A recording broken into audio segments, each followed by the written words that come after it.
How to turn on or off lock screen notifications on your Likee app. Hi guys, in this video I will show you how to fix your lock screen notifications on your Likee app easy and quick. So first thing, go to your Likee. Once you are here, you're gonna find those three lines up there. All you need to do is click on setting. Now click on notifications.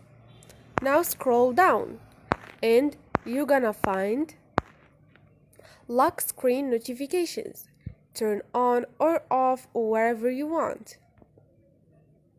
So once you turn on this option, of course you're gonna receive a screen notifications. Once you turn off, you are not be able to see your lock screen notifications ever again.